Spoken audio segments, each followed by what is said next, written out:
बेशिस्त वाहन चालकांना कोपरगाव शहर पोलिसांनी चांगलाच दणका दिला असून या कारवाईसाठी कोपरगाव शहर पोलीस निरीक्षक भगवान मथुरे हे स्वतः रस्त्यावर उतरले। गुरुवारी सकाळी कोपरगाव शहरातील भारतरत्न डॉक्टर बाबासाहेब आंबेडकर मैदानाजवळ मेन रोडवर पोलिसांनी वाहनांची कागदपत्र तपासणी केली। ज्यांच्याकडे वाहनांचे कागदपत्र आहे आणि वाहतूक नियमांचे पालन करत आहे त्यांना सोडण्यात आले आणि ज्यांच्याकडे कागदपत्र नाही त्याचबरोबर fancy number plate, triple seat अशा प्रकारे वाहतूक नियमांचे उल्लंघन करणारे 63 बेशिस्त वाहन चालकांवर पोलिसांनी कारवाई केली असून 29,400 रुपयांचा दंड वसूल करण्यात आलाय। कोपरगाव शहर पोलीस ठाण्याचे पोलीस निरीक्षक भगवान मथुरे, सहाय्यक पोलीस निरीक्षक आशिष शेळके, पोलीस कॉन्स्टेबल निंबोरे, दिगंबर शेलार, श्रीकांत कुऱ्हाडे तसेच गृहरक्षक दलाचे कर्मचाऱ्यांनी सदर कारवाई केली आहे।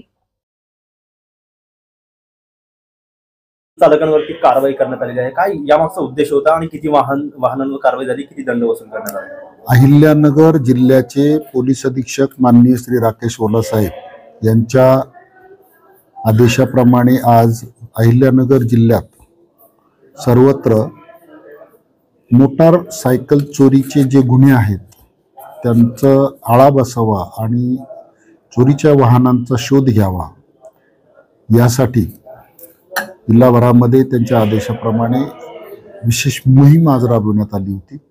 त्या मोहिमेअंतर्गत कोपरगाव शहरामध्ये अचानकपणे आमचे सहकारी API श्री शेळके, त्याचप्रमाणे आमचे वाहतूक नियमनाचे कर्मचारी हवालदार श्री शेलार, श्री लिंबोरे आणि सहकारी यांच्या मदतीने शहरामध्ये आज वाहन तपासणी मोहीम राबविण्यात आली। त्याच्यामध्ये प्रामुख्याने नंबर प्लेट नसलेली वाहने आणि कागदपत्र जवळ न बाळगणारी वाहने यांच्यावरती विशेष करून आम्ही लक्ष केंद्रित केलं होतं। याचा उद्देश हा होता की त्यामुळे चोरीची वाहनं शोधणं शक्य होतं आणि त्याप्रमाणे आम्ही आज साधारण 1.5 तासामध्ये जवळजवळ 100 वाहनं आम्ही अशी तपासली आणि त्याच्यापैकी काही वाहनांची कागदपत्र वाहन चालकाकडे होते, त्याची खात्री करून ती वाहनं जागेवर सोडून देण्यात आलेली आहेत।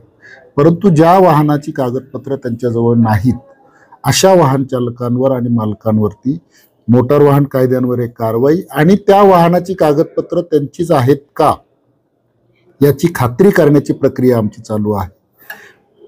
त्याप्रमाणे जर वाहनाची कागदपत्र त्यांच्याकडे असतील तर त्यांच्यावरती इतर काही जर दोष नसतील किंवा चुका नसतील तर त्यांना सोडून देण्यात येईल, परंतु इतर कायद्यान्वये काही उल्लंघन असेल तर त्याची कारवाई करून त्या वाहनांना नंतर सोडून देण्यात येईल। परंतु ज्या वाहनांची कागदपत्रच लोकांकडे नाहीत त्या वाहनांची कागदपत्र मिळेपर्यंत मात्र ती वाहने पोलीस स्टेशनला जमा राहतील आणि त्यांची खात्री केल्यानंतरच ती परत केली जातील। अन्यथा वाहन चालक किंवा वाहन मालक यांच्यावरती संशयित वाहन ताब्यात ठेवल्याबद्दल कायदेशीर कारवाई केली जाईल। सर, सध्या आपण जर बघितलं तर अल्पवयीन मुलं मोठ्या प्रमाणात गाडी चालवतात, वाहन चालवतात, त्यांच्याकडे कोणताही परवाना नाहीये, अशामुळे काय कारवाई करणार अल्पवयीन मुलांवर?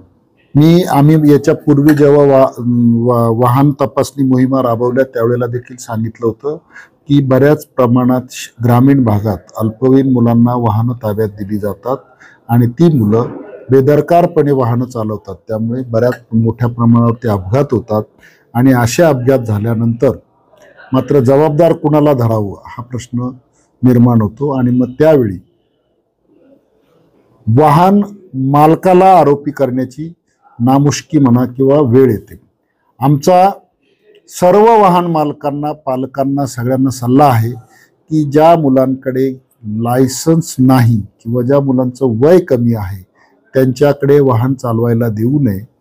जर असं काही आढळून आलं तर त्यांच्यावर गुन्हे दाखल करण्याची कारवाई आम्ही करू आणि अशी कारवाई जर केली तर माहितीसाठी सांगतो, न्यायालयामधून अशा मालकांना किंवा पालकांना सरासरी 25,000 दंड झाल्याची उदाहरणं आहेत।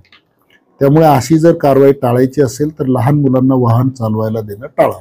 तर सध्याची परिस्थिती आपण जर बघितलं तर फॅन्सी नंबर प्लेट एक हा ट्रेंडच चाललेला आहे, तर त्यांच्यावरती काय कारवाई होती आणि बुलेटला जे फटाक्यांचं सायलेन्सर आहे हे देखील आढळून येत आहे। फॅन्सी नंबर प्लेटवरती आम्ही दरवेळेला कारवाई करत असतो, आमच्याकडे भरपूर केसेस केलेल्या आहेत। आम्ही काही वेळेला फॅन्सी नंबर प्लेट मालकाला सांगतो की जागेवर नंबर प्लेट बदलून आणा आणि यापुढे तशीच कारवाई शक्यतो प्राधान्याने केली जाईल. गाडी डिटेक्ट केली जाईल, वाहन ताब्यात ठेवलं जाईल. वाहन मालकाने नंबर प्लेट कायदेशीर पद्धतीने असेल ती बनवून आणायची, लावायची, त्यानंतर त्याच्यावर दंडाची कारवाई करून आणि ते वाहन सोडण्यात येईल. बुलेटचं सायलेन्सर फटाके बुलेट सायलेन्सर जे आहेत त्याची वाहनं आपण यापूर्वी कारवाया केलेल्या आहेत. यापुढे मात्र ती वाहनं ताब्यात घेऊन त्यांचे सायलेन्सर जप्त करण्याची कारवाई नक्कीच केली जाईल. त्यामुळे माझी बुलेट अशा प्रकारचे फॅन्सी सायलेन्सर चालवणारे जे बुलेट चालक मालक असतील किंवा रॅश रायडिंग अतिवेगाने बेधुंद वाहन चालवणारे जे कोणी असतील त्यांना माझी सक्त सूचना आहे की अशा प्रकारचे लोक यापुढे मिळून आले तर त्यांना ताब्यात घेऊन गंभीर स्वरूपाचे दखलपात्र गुन्हे दाखल करण्यात येतील. मी कोपरगाव शहर आणि परिसरातील सर्व वाहन चालक आणि वाहन मालकांना आवाहन करतो की त्यांनी आपल्या वाहनाची रजिस्ट्रेशनची कागदपत्रे म्हणजे वाहनाचे RC बुक असेल, इन्शुरन्स असेल, अशी कागदपत्र कायम सोबत ठेवावीत. हार्ड कॉपी किंवा सॉफ्ट कॉपी कुठलीही चालेल, परंतु सोबत ठेवावीत, जेणेकरून तुमच्या वाहनावरती संशय घ्यायची जागा शिल्लक राहणार नाही. अन्यथा ज्या वाहन चालकाकडे किंवा मालकाकडे वाहनाचे कागदपत्र नसतील त्यांची वाहनं संशयित म्हणून ताब्यात घेऊन पोलीस स्टेशनला जमा करण्यात येतील. सर, दंडाची रक्कम